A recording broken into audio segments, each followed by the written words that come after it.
I've always been a curious person. Maybe that's my problem.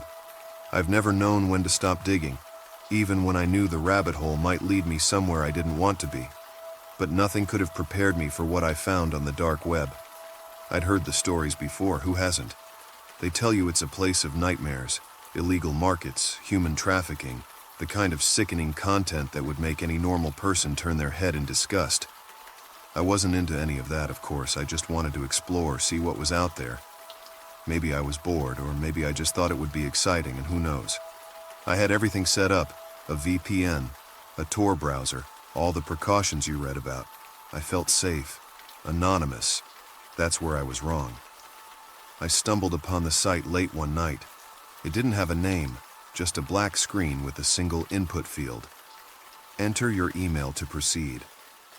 Now, I wasn't stupid.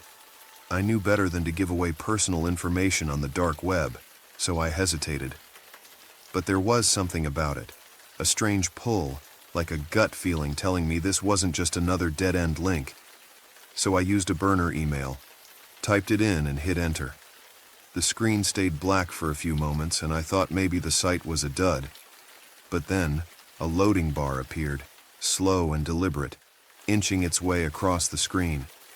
When it finished, a simple message appeared. Welcome to the black box. That was it. No flashy design, no disturbing imagery, just those words. And then below them, a link that read, Proceed? I clicked. Immediately my screen went black again, but this time it didn't stay empty. A chat window popped up and someone, or something, was typing on the other end. The messages came fast. Do you know what this is? I stared at the screen, unsure how to respond. Before I could even think about it, another message popped up. The black box is a collection of the deepest, darkest secrets the web has to offer. It's not just data, it's reality.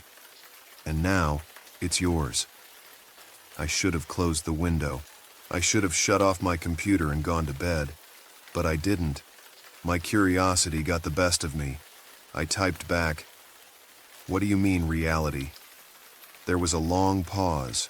For a moment, I thought whoever was on the other end had logged off, but then another message appeared.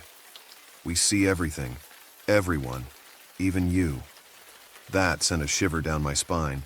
It was creepy, sure, but that's what the dark web was full of. People trying to scare you, make you think they were all powerful. I wasn't buying it. I typed back, Nice try, but I know how this works. This time the response was immediate. Do you?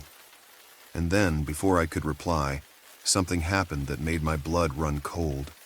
My webcam light flickered on just for a second, but it was enough to send me into a panic. I hadn't turned it on.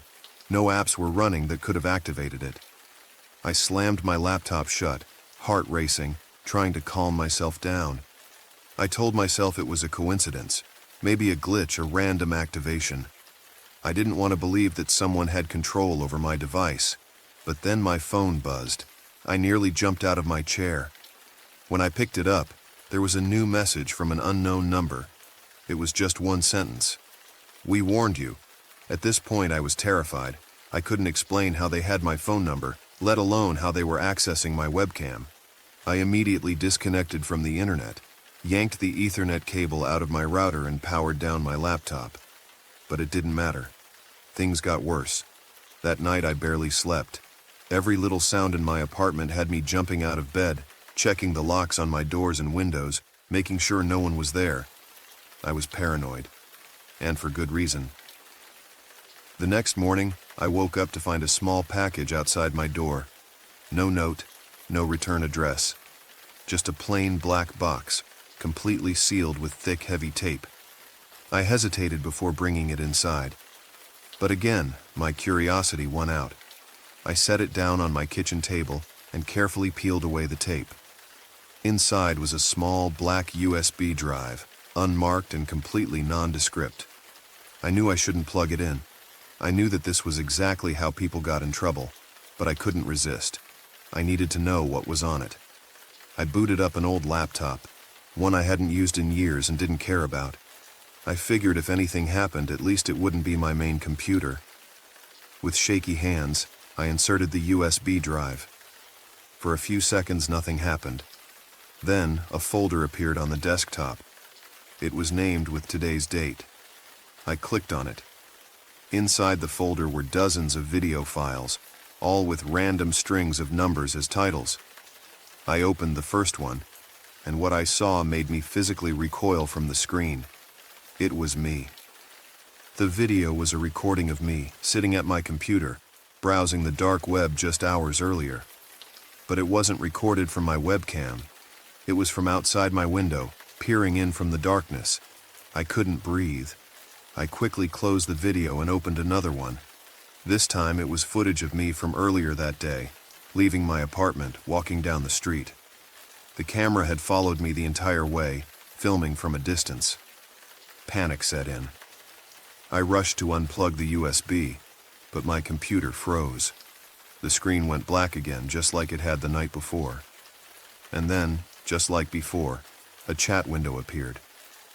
"We're watching you." I slammed the laptop shut and ripped the USB out. I didn't care what was on the rest of the files. I was done. But it wasn't over. Over the next few days, strange things started happening. I'd wake up in the middle of the night to the sound of my phone buzzing. Unknown numbers calling, then hanging up as soon as I answered. I started receiving emails from addresses I didn't recognize, all with the same subject line. "Open the box." I tried ignoring it. I tried going about my life as if nothing had happened, but the paranoia never went away. Everywhere I went, I felt like I was being watched. I'd see the same person over and over again, at the grocery store, outside my apartment, even at my job. Always just out of sight, but close enough that I couldn't ignore them. Then, one night, I came home to find my apartment door slightly ajar. I knew I'd locked it when I left. I stood in the hallway, heart pounding, debating whether I should go inside or call the police. I chose the former, a mistake I'll regret for the rest of my life. When I stepped into the apartment, everything seemed normal at first. Nothing was out of place, nothing missing. But as I walked into the living room, I froze. Sitting on the coffee table was another black box. This one wasn't sealed. The lid was slightly open, as if someone had just placed it there and left in a hurry. My hands trembled as I reached for it, knowing that whatever was inside couldn't be good. I lifted the lid, and my stomach turned. Inside the box was a photograph of me, taken just moments earlier, standing in the hallway, staring at my own front door. On the back of the photograph, written in neat block letters, was a single sentence: "There is no escape." I don't know how they're doing it. I don't know how they've been following me, watching me.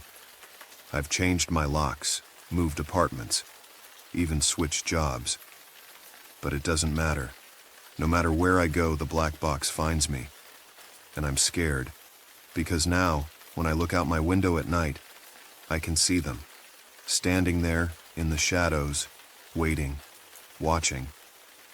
I've always been drawn to the darker corners of the internet, not because I'm some thrill seeker or masochist, but because I've always believed there's more to this world than what we can see on the surface.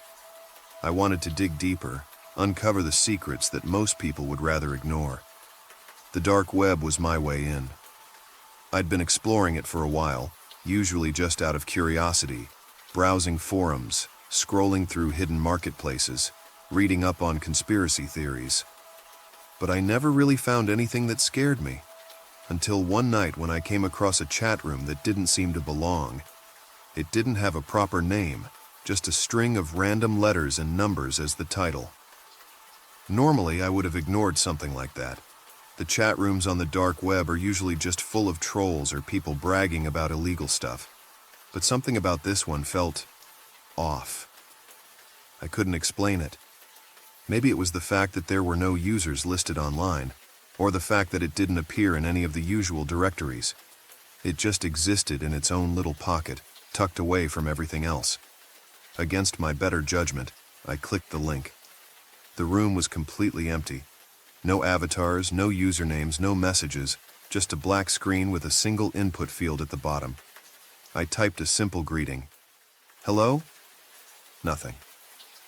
I waited for a few minutes, refreshing the page occasionally, but still, no one responded. Just when I was about to leave, a message popped up. You're not supposed to be here. I blinked, my fingers hovering over the keyboard. That wasn't the kind of response I was expecting. My heart started to race, but I couldn't help myself. I replied, "Why not?" For a long moment there was nothing but silence. Then, the screen flickered, and another message appeared. "You're being watched." Chills ran down my spine. I checked my webcam. It was off. I even covered it with a sticky note just to be sure, but that didn't stop the unease creeping into my chest. I stared at the screen, feeling more exposed than ever before. The chat window stayed silent, as if daring me to respond. Against my better instincts, I typed another message. "Who's watching me?"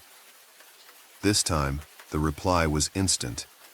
"You don't want to know." A bead of sweat trickled down my forehead. I wiped it away, my hand shaking. What the hell was this? Was someone trying to scare me, or was this just some elaborate prank? I couldn't be sure, but either way, I was done. I closed the browser and shut off my computer, convinced that this was just some loser with too much time on their hands. But things didn't end there. The next day, I woke up to an email in my inbox. It didn't have a subject line, just a message that said, "Open the chat again." I ignored it. I figured it was just some spam bot or phishing attempt. But then the emails kept coming, more persistent, more cryptic. Each one telling me to go back, to open the chat room again. By the end of the day, I had over 50 of them. I couldn't ignore it anymore. I clicked on the link in one of the emails, and it brought me back to that same chat room, the one with no users listed. Only this time, I wasn't alone. There was a single username now right at the top of the screen, The Watcher. I didn't want to type anything, but I couldn't stop myself.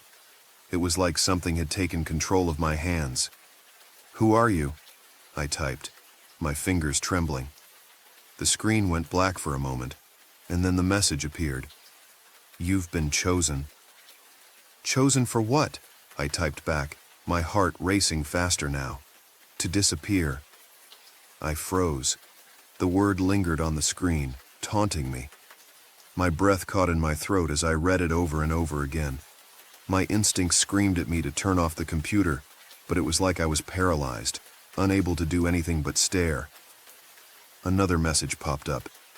"You're not the first." I clicked on the username, trying to find any information about this watcher, but nothing came up. No profile, no history, just that single chilling name. I felt a cold sweat break out across my skin. And then, without warning, the chat room filled with other users. One by one, usernames appeared, all of them unfamiliar and cryptic. But none of them said anything. The room was filled with silence, except for the presence of The Watcher. Then the chat exploded with messages all at once. "Run! Don't let them find you. It's too late. You're already marked." I tried to type back, to ask what they meant, but the words wouldn't come out fast enough. It was chaos. Messages flashing across the screen, too quick to read. I could feel my pulse pounding in my ears, the panic rising in my throat. And then, just as quickly as it had begun, it stopped. The usernames vanished, and the chat room went silent again. Only The Watcher remained. "You can't escape." I slammed my laptop shut, my heart pounding out of control. I didn't know what was happening, but I wasn't sticking around to find out. I packed up my things and left my apartment, not even bothering to lock the door. I just needed to get out to clear my head. But the messages didn't stop. They started appearing on my phone, on my TV, even on my smart fridge. No matter where I went, no matter what I did, I couldn't escape it. Every screen, every device, and they all showed the same message. "You're being watched." That night I checked into a motel, hoping to get away from it all. But when I turned on the TV, there it was again. The chat room. The watcher's name flickered across the screen, and then the final message appeared. "We're coming." The lights in the motel room flickered, and the temperature dropped. I could hear footsteps outside my door, slow and deliberate. My heart hammered in my chest as I backed away, too terrified to move or even breathe. The door handle rattled. Then came a knock. I don't know who or what was on the other side. I don't want to know. All I know is that I grabbed my things and ran. I didn't stop until I was miles away, somewhere I thought I'd be safe. But the thing is, you're never really safe, because I'm still being watched. I've always been an insomniac. It's been that way since I was a teenager. Long nights spent scrolling through the darkest corners of the internet, looking for something, anything, to distract my restless mind. I guess that's how I found the dark web in the first place. It became my escape. Somewhere I could explore the things most people never dared to touch. A place for people like me, who needed more than just the everyday distractions of social media or Netflix. Most of the time it was harmless.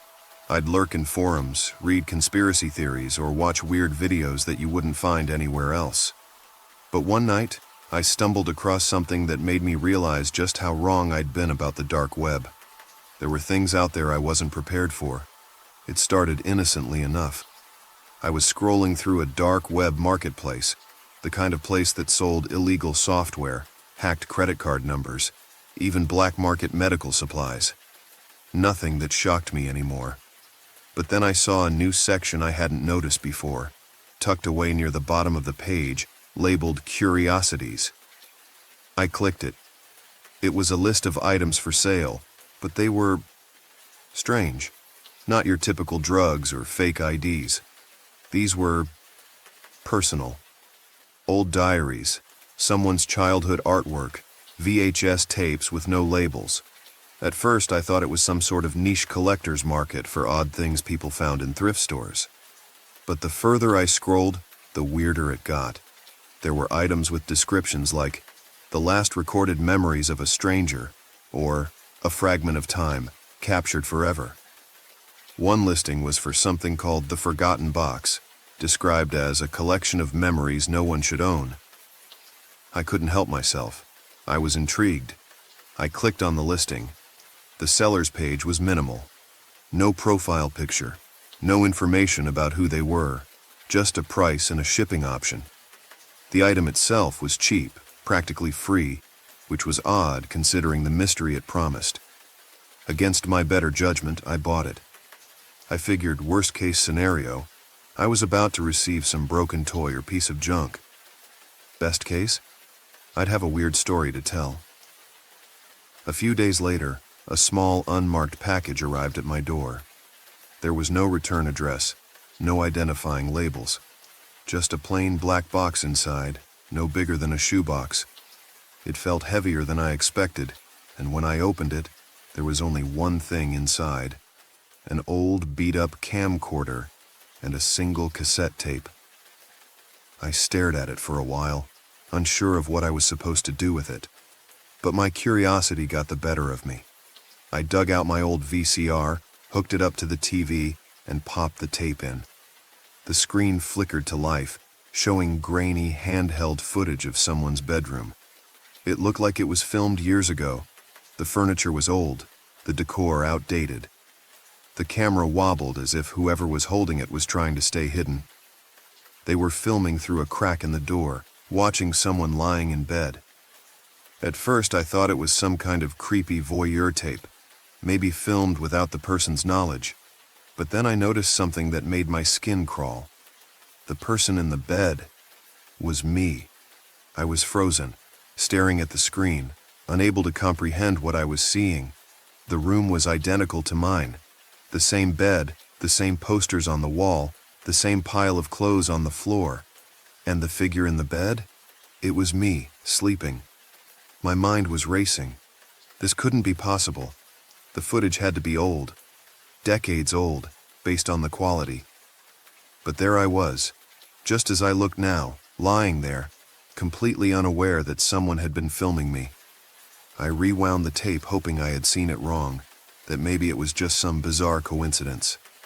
But no, every detail was exactly the same. It was me. I yanked the tape out of the VCR, my heart pounding. My first instinct was to check my apartment. I tore through every inch of the place looking for hidden cameras, signs that someone had been there. But there was nothing. No cameras, no signs of forced entry, nothing to suggest anyone had been in my apartment, let alone filming me while I slept. I tried to calm down, telling myself it had to be a trick, some kind of elaborate prank. But deep down, I knew that wasn't the case. I couldn't stop thinking about the listing on the dark web. A collection of memories no one should own. What the hell had I bought? And who was the seller? The next day, I went back to the dark web marketplace to check the seller's profile, but it was gone. The entire listing had vanished, as if it had never existed. I tried searching for it, looking through the forums for any mention of it, but there was nothing. No trace of the box, the seller, or anyone who had experienced something similar. For days, I was paranoid. I barely slept, convinced that someone was watching me, that whoever had filmed that tape was still out there. I started locking all my doors, covering my windows, even checking under my bed like a scared child. But it didn't help. The feeling that I was being watched never went away. A week later, I woke up to find another package on my doorstep. No note, no return address. Just a plain black box. Inside was another tape. This time, I didn't even bother hooking up the VCR. I smashed the tape to pieces, throwing it in the trash, hoping that would end it. But deep down, I knew it wouldn't. The next morning, there was another box, another tape. It didn't matter what I did. Every time I destroyed one, another would show up the next day. It was relentless. Whoever the collector was, they had me now. There was no escaping it.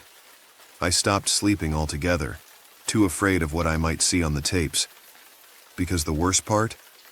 Each new tape wasn't just someone filming me. No, each one showed something darker, more terrifying. The me in the tapes started to act differently. I would be awake, moving in ways I didn't remember, staring into the camera, smiling in a way I never had. It was like watching a version of myself that I didn't recognize. That wasn't me at all. And now? Now I don't know if I'm the one being filmed, or if I'm the one holding the camera. I've always been a tech geek. Programming, hacking.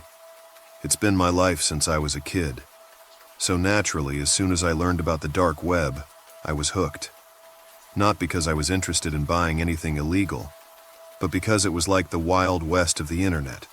A place where rules didn't exist, where you could see things most people didn't even know about. After years of exploring, I felt like I'd seen it all.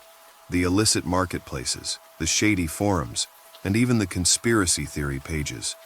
None of it shocked me anymore. I'd grown numb to it. But one night I found something that was different.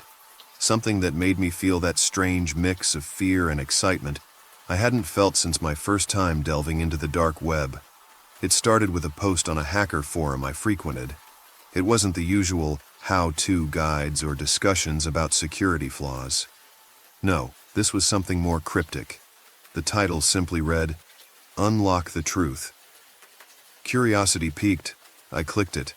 The post was short, just a link and a sentence. If you can crack the code, you'll see what they don't want you to see. Most of the comments beneath it were dismissive, people calling it a scam or a joke. But there was something about it, something that felt off. I copied the link and pasted it into my Tor browser, expecting some run-of-the-mill puzzle site or, at worst, a phishing attempt. But what I found was different. The site was a plain black screen with a single line of text. "The code is your key. Can you unlock it?" Beneath it was a text box, inviting me to input a password. I'm not the kind of person to back down from a challenge, especially one that involved cracking code.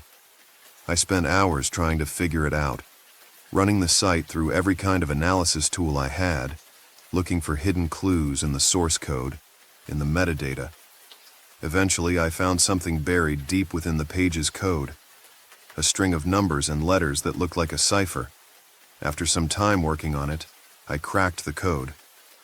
When I input the correct sequence, the screen flickered and loaded a new page.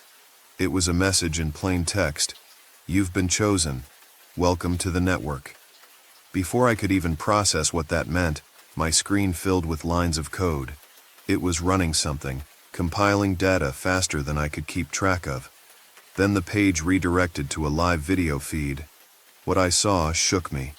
It was a dimly lit room, the feed grainy but clear enough to make out the details. A man was tied to a chair in the center of the room. He was struggling, his head lolling from side to side like he was drugged or unconscious. A door behind him opened, and two figures dressed in all black entered the room. They didn't speak, didn't hesitate. One of them pulled out a large knife, and that's when I closed the window. My hands were shaking as I slammed my laptop shut. My heart was pounding in my chest, but part of me wanted to believe it was a prank, some sick joke, but it didn't feel like one. That's when the messages started. My phone buzzed with a notification, an unknown number. The text read, "You can't stop watching now. Once you're in, you're in." I froze, staring at the message. How had they gotten my number? My mind was racing, but before I could react, my laptop powered on by itself, the same video feed filling the screen again. The two men were still in the room, standing over the bound figure. One of them glanced up at the camera as if staring directly at me. Then the screen went black. A new message appeared on my laptop. "You're part of the network now." I tried everything to turn off the computer, to block whatever access they had, but nothing worked. My mouse froze, my keyboard was unresponsive, and I could only watch as new files started downloading onto my system. They were video files, all with cryptic names, strings of letters and numbers, just like the code I had cracked to get into the site. I opened one, and instantly regretted it. The footage showed a woman sitting in her living room, completely unaware that she was being watched. The camera must have been hidden, positioned in the corner of the room. She went about her day, reading a book, sipping tea, doing nothing out of the ordinary. But then, the screen glitched. The next frame showed her asleep in bed. This time there was someone else in the room. A shadowy figure stood at the foot of her bed, watching her sleep. My stomach turned as I watched the figure lean over her, getting closer, until the video cut out. I tried to delete the file, but it wouldn't let me. Every attempt I made to regain control of my computer was met with failure. The message appeared again on my screen. "You belong to us now." In a panic, I disconnected the laptop from the internet, but the files were still there, multiplying. Every time I tried to delete them, more would appear. Each one was worse than the last, footage of people being stalked, abducted, tortured. I recognized some of their faces from missing persons reports I'd seen online. This wasn't just some random dark website. This was something bigger, something organized, a network of people who were watching, collecting, and doing things I didn't even want to imagine. And now they had me. The texts kept coming, each one more threatening than the last. "You're one of us now. Don't try to run. The network sees everything." I don't know how they found me, but they did. Every attempt I made to disconnect, to disappear, was futile. Wherever I went, whatever device I used, they were always there. The footage would appear on every screen, every camera I owned would switch on by itself, and the messages would keep flooding in, taunting me. I even went to the police, but they didn't believe me. How could they? I had no proof, and when they checked my laptop, the files were gone. The text stopped and everything looked normal. But I knew better. The moment I left the station, they started up again. The last message I got simply said, "You can never leave the network." I'm not sure what exactly drew me to the dark web in the first place. I wasn't some kind of hacker or a criminal mastermind, just an ordinary guy with too much curiosity for my own good. For me, the dark web was like a forbidden fruit, a place that felt off limits but irresistible. I'd heard the stories, knew the dangers, but I never thought any of it was real. It was like a haunted house, creepy from the outside but ultimately safe if you never really believed in ghosts. I'd been browsing the dark web for about a year. At first I stuck to the shallow stuff, conspiracy forums, chat rooms, and illegal goods. Nothing that ever felt truly dangerous. But as the months went on, I found myself drawn deeper and deeper into its shadowy corners. Part of me wanted to believe there was something darker out there, something that wasn't just some hacker trying to steal your credit card, or a black market drug dealer pushing fake pills. I didn't expect to actually find it. It was a Friday night, the end of a long week, and I was just killing time. I'd had a few drinks and was feeling adventurous, so I started poking around some obscure forums I hadn't visited before. That's when I saw the post. It was buried in the middle of a thread about online mysteries and hidden websites. The title was vague, something like, "Are you ready to play?" Most people ignored it, probably assuming it was spam, but something about it caught my attention. The post itself was just a single line of text and a link. For those looking to play the game. I should have closed the tab right then and there, but my curiosity got the better of me. I clicked the link, my heart racing with that familiar mix of excitement and fear. It felt like stepping off the edge of a cliff, not knowing what was at the bottom. I expected it to be a joke or maybe a link to a virus, but instead, I was greeted by a plain black screen with white text. "You have been invited to play. Accept or decline." Beneath the message, there was a timer counting down from 10 minutes. I stared at it, feeling a strange pressure building in my chest. What would happen if I accepted? What would happen if I didn't? I should have just closed the browser, but instead, I clicked accept. The screen went black for a moment, then a new message appeared. "The game begins now. Rules will be revealed soon." There were no instructions, no tasks, just that cryptic message.